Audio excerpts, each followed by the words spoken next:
assustaram os atletas e paralisaram o jogo. Toda tradição começa a partir de um hábito. A fumaça sobe colorindo o fim da tarde. E quando desce, parece estender um tapete para o ônibus que leva a delegação São Paulina. Já tinha visto uma festa desse tamanho? Não, nunca. O que a torcida do São Paulo tem feito nessa temporada é algo absurdo. E noite de Libertadores é ainda mais especial. É um prêmio lindo que o futebol e a vida nos dão. A possibilidade de viver uma atmosfera como essa com a nossa torcida. Parabéns a eles, porque tivemos uma recepção muito bonita. Bom, vamos começar pela questão da polícia e confronto com os torcedores do Nacional do Uruguai. Impressionante, toda vez que tem um clássico, uma tradição, tudo isso envolvido, parece que as confusões vêm no pacote, não é? Porque o São Paulo não jogou bem lá na casa do Nacional, mas ontem foi muito superior. E aí quando você vê esse tipo de confronto entre torcedores e polícia, inclusive eles já pagaram fiança, já foram liberados, mas é um tumulto que para o jogo, que atrapalha, que deixa tudo muito errado no espetáculo chamado futebol. Tá falando, eu pensei numa coisa aqui, pode ser até uma declaração forte, né? A gente está mostrando as imagens da violência. Lutando pela vida, que é o caso do esquerdo, jogador que teve o problema, daqui a pouco a gente vai falar, e outros buscando perder a vida, né? Porque quando você entra numa confusão, num estádio, numa briga, tudo pode acontecer. Então, assim, dois contrastes, né, que aconteceram na partida de ontem, enfim, no Morumbi ontem. Falar do jogo, foi um jogo até tranquilo para o São Paulo. O Nacional não causou nenhum tipo de problema, pressão, tirar o São Paulo da zona de conforto. Enfim, o São Paulo fez um jogo bem tranquilo e conseguiu vencer, e parabenizar o torcedor são paulino que abraçou o São Paulo em mais uma partida. Agora, talvez tenha sido a classificação mais tranquila entre todos. Pode ser a do River também, né, que ganhou do Tajeres 2 vezes. Agora, o São Paulo, ele se impôs em casa, ele aproveita muito bem essa motivação, essa empolgação. Mais de 65 mil pessoas no Morumbi, é uma coisa... O torcedor do São Paulo vem fazendo há muito tempo a diferença e tem que ser valorizado. Muito. Além disso, em campo, o time corresponde. Quando você tem os mecanismos funcionando e os jogadores principais, como o Caleri, o Luciano, o Lucas, o São Paulo parece que quando eles estão bem, o time inteiro corresponde. E o Bobadilla, que você tinha dito ontem que não tinha se apresentado, resolveu fazer um gol importante também. Resolveu, e que esse gol traga para ele a confiança necessária para que ele possa... aflorar mais a qualidade técnica que ele tem, porque os últimos jogos eu particularmente não estava gostando do desempenho dele, então tomara que esse gol, muitas vezes isso acontece, né? O cara faz um gol, ganha confiança, ganha sequência e consegue desabrochar, mas em algum momento do jogo ontem, Loirão, o São Paulo sentiu falta do Ferreirinha, porque o time adversário nacional se fecha um pouquinho, tenta se defender e a gente não tinha esse jogador do drible que quebra essas linhas e dificultava um pouquinho ali o sistema defensivo do adversário. O São Paulo faz um gol rápido, de certa maneira, e depois amplia o placar no momento adequado da partida e conseguiu administrar, conseguiu levar o resultado tranquilamente até o final do jogo. Ontem tinha essa dúvida, quem vai ser o substituto do Ferreirinha? O Wellington Rato foi o escolhido e, na minha opinião, na primeira etapa, ele deu conta do recado. Deu conta do recado, óbvio que é um estilo diferente, uma característica diferente. O Wellington Rato não tem o drible, né? Não tem a velocidade nem a jogada individual que, por exemplo, o Ferreirinha tem, mas é um jogador que pensa muito bem o jogo e tem boa finalização, bom passe. Então acaba substituindo essas outras características que o Ferreirinha tem. Hora de falar sobre o São Paulo e a busca por um atacante. Fui o primeiro a contar para vocês que o Tricolor estuda o mercado em busca de um substituto pro Ferreira. Dirigentes do São Paulo tinham certeza de que o William Gomes e Henrique, atletas da base, poderiam ocupar esse espaço, mas o Luiz Ubeldia tem trabalhado nos bastidores para convencer os dirigentes de que os dois meninos ainda estão muito imaturos, muito verdes para momentos extremamente importantes de Libertadores, Sul-Americana e Campeonato Brasileiro. Foi por conta disso que o São Paulo está no mercado. E o nome do Rigoni, que já passou pelo Tricolor, passou a ser especulado nas últimas horas como possível reforço tricolor. Vocês lembram dele, né? Emiliano Rigoni, argentino, 31 anos de idade, esteve no São Paulo entre 2021 e 2022, início muito bom, depois ele foi caindo. Na primeira temporada, 38 jogos, 11 gols e 6 assistências. Na segunda temporada, 32 jogos, só 2 gols e 3 assistências. Está livre no mercado desde que o Austin, lá dos Estados Unidos, o dispensou no mês de junho. Foi oferecido para o São Paulo. Mas a resposta de um dirigente tricolor, quando eu perguntei na tarde dessa quinta-feira sobre essa negociação, a resposta foi, abre aspas, não tem nada de Rigoni, pode esquecer esse nome, fecha aspas. Estou em busca de outras alternativas. Quem que o São Paulo pensa em contratar? Janela de inscrições por aqui se encerra no dia 2 de setembro. Pude presenciar, foi um negócio muito emocionante mesmo, a festa da torcida Renda do São Paulo. Né? Renda muito grande. Quase 100 pau de ticket médio. E recorde de público no ano, mais de 60 mil presentes lá, Arnaldo.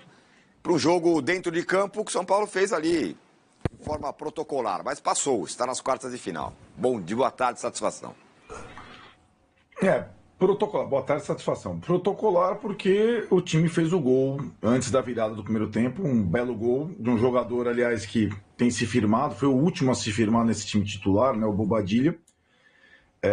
E essa é uma das virtudes desse trabalho do Zubeldia, né, a substituição dos dois volantes imprescindíveis até o ano passado. O Alisson continuou imprescindível esse ano e Luiz Gustavo e Bobadilla estão jogando em alto nível, né? Ele conseguiu repor. A gente falava até que a escalação lembraria muito a do Carpini no início do trabalho no ano, fora os volantes. E os volantes foram contra um time fechado, quem joga é o volante, o resto está tudo marcado, né? E o Bobadilla jogou, criou, até aparecer no pivô do Caleri para fazer o primeiro gol. E a partir daí o jogo muda, o jogo vai para o controle do São Paulo completo. E, curiosamente, né, Tironi, toda essa atmosfera, homenagens ao Tele, noite de Libertadores, recorde de público, torcida bombando, adversário intimidado, quando sai o segundo gol do Caleri e o jogo, entre aspas, termina, tem o momento da confusão entre a torcida do Nacional e a Polícia Militar e a paralisação por um tempo grande. A partir daí mudou tudo. Mudou o espírito do jogo, o São Paulo dá uma desligada, a torcida dá uma desligada, o Nacional dá uma ligada. O Zubeldia normalmente utiliza o mata-mata de uma forma estratégica, quando ele se sente seguro, ele não substitui, é curioso, mas ele, esticando os titulares, ele dosa o ritmo de todo o time. Né? O time dá um passo para trás e só sai na boa. Tem certo risco, tomou uma bola na trave, mas conseguiu levar sem grandes problemas a vaga, né? Confirmar o seu favoritismo. Agora sobre o São Paulo, que garantiu vaga à próxima fase da Libertadores da América e assegurou também um caminhão de dinheiro. Antes de falar sobre as cifras, contar que a vitória por 2-0 contra o Nacional do Uruguai foi das mais tranquilas. No primeiro tempo, o Bobadilla, com assistência do Caleri, abriu o placar. Na etapa final, o Wellington Rato colocou a bola na cabeça do Caleri, que só teve o trabalho de desviar do goleiro do Uruguai. Nos minutos finais, o Nacional ainda criou algumas oportunidades. O Rafael apareceu bem e o São Paulo assegurou a vitória por 2-0 e a classificação com placar agregado de 2-0, até porque no jogo da ida houve 0-0. Bora falar sobre grana. A passagem para as quartas de final assegura ao São Paulo 9 milhões e 300 mil reais. Essa é a cota paga pela Conmebol aos times que estão nas quartas de final. O Tricolor também assegurou uma grande receita com bilheteria. Foram 60.032 pessoas no Morumbis para uma renda bruta de 5 milhões e 790 mil reais. Importante lembrar que o São Paulo fica com mais ou menos 4 milhões e 400 mil dessa renda, tirando todos os descontos e impostos. Só para completar, com a passagem às quartas de final, confronto contra o Botafogo, é de se imaginar mais um jogo com o Morumbis lotado e outra arrecadação com bilheteria acima dos 4 milhões de reais. As partidas contra o Botafogo, jogo de ida no Newton Santos, entre 17 e 19 de setembro, partida da volta no Morumbis, entre 24 e 26 de setembro. A nota triste da quinta-feira ficou por conta de uma arritmia cardíaca sofrida pelo zagueiro Juan Izquierdo, jogador do Nacional, gera a reta final da partida e ele sozinho se desequilibra, cai. A cena é muito triste e pesada por conta da reação dos outros atletas do São Paulo e do Nacional. Ele é levado de ambulância ao Hospital Albert Einstein, onde está na UTI.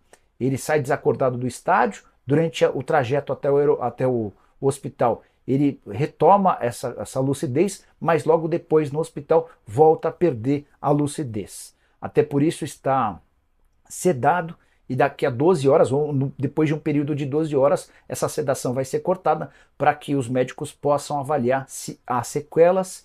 E bora falar agora sobre o São Paulo, que já tem uma segunda casa definida para os momentos em que não puder contar com o Morumbis. Há uma necessidade grande de novas receitas no São Paulo. Até por isso, o departamento de marketing do Tricolor tem trabalhado para a realização de um máximo possível de shows. Diante desse cenário, com a inutilização em algumas datas do seu estádio, o Tricolor fechou um acordo com a Arena BRB, Arena de Brasília, uma Garrincha. E é por lá que o São Paulo vai mandar todas as suas partidas quando não estiver à disposição o estádio do São Paulino. Esse acordo foi divulgado pelo Perrone.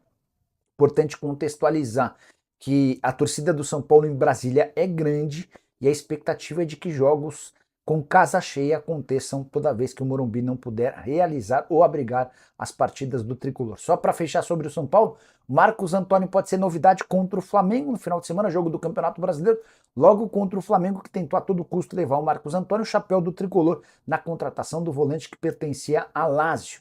Ele ficou no banco de reservas contra o Goiás e não foi utilizado porque ainda está adquirindo a melhor forma física. A semana de treino certamente o ajudará.